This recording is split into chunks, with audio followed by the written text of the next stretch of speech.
सच्चिदानन्दरूपाय विश्वोत्पत्त्यादिहेतवे तापत्रय विनाशाय श्रीकृष्णाय वयं नमः। श्रीकृष्णाय वयं नमः। भगवान वेद व्यास जी ने यहाँ पर श्री कृष्णाय वयम नमः ये नहीं कहा अहम नमः, ये कहा वयम नमः। क्यों? वेद व्यास जी ने जब पुराणों की रचना की, भागवत की रचना की, तब वेद व्यास जी ने अहम भाव त्याग करके, अर्थात तो समस्त संसार का प्रतिनिधित्व करने के लिए, समस्त संसार में तब से लेकर के अब तक के अनेकों अनगिनत व्यास जिनकी कोई संख्या नहीं हुई इस कथा को कर चुके हैं। अनगिनत व्यास हैं जो आज इस कथा को करते आ रहे हैं और आगे आने वाले समय में करेंगे। इसलिए इन समस्त जो ये पुराण के वक्ता हैं, इन समस्त वक्ताओं का प्रतिनिधित्व, वह जितने समस्त करोड़ों श्रोता हैं, इन समस्त श्रोताओं का प्रतिनिधित्व किया वेद व्यास जी ने। इसलिए उन्होंने कहीं पर अपना वर्णन नहीं किया, अपना नाम नहीं लिया, बल्कि क्या कहा? वयम नमो श्री कृष्णाय वयम नमो कृष्णाय वासुदेवाय हरे परमात्मने प्रणत क्लेशनाशाय श्री कृष्णाय वयम नमो कृष्णाय वासुदेवाय देवकी नंदनाय च नंद गोप कुमाराय श्री कृष्णाय वयम नमो। जहाँ भी आए वेद व्यास ने यही लिखा, वयम नमो, अहम नहीं लिखा। तो ऐसे सच्चिदानंद घन अर्थात सत्य चित्त आनंद स्वरूप परब्रह्म परमात्मा जो समस्त संसार में व्याप्त है, हर कण में व्याप्त है, हर जीव में व्याप्त है, हर वनस्पति में व्याप्त है, जल में व्याप्त है, थल में व्याप्त है, वे सत्य स्वरूप अर्थात निर्विकार निराकार चैतन्य स्वरूप आनंद स्वरूप प्रकाशमय वह ब्रह्म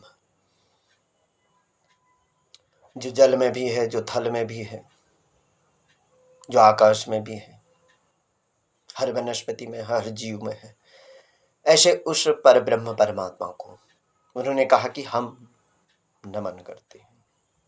तो सत्य सत्य कहते हैं जो कभी, जिसका कभी विनाश नहीं होता है, जो कभी नष्ट नहीं होता है, जो कभी छुपता नहीं है, हमेशा कहीं पर भी हो वह प्रकट हो जाएगा,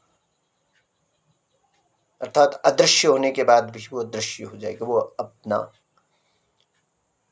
स्वरूप दिखला देगा, अपना अनुभूति, अपना आभास करा देगा। ऐसी वह परब्रह्म परमात्मा की शक्ति, जिसको क्या कहा? अविनाशी, जो कैसा है निराकार भी है, जो कैसा है साकार भी है। वही शिव पुराण भी कहता है भगवान शिव के अन्य अन्य रूप में भगवान शिव का पूजन, भगवान शिव की पूजा निराकार रूप में करो, साकार रूप में करो, किसी रूप में करो, भगवान शिव शब्द रूप से भी उनकी पूजा होती है।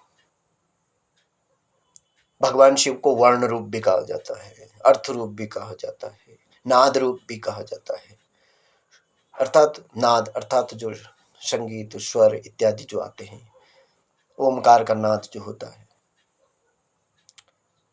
शब्द स्वरूप समस्त विद्याएं जो हैं शब्द स्वरूप अर्थ स्वरूप इन रूप में विद्यमान है।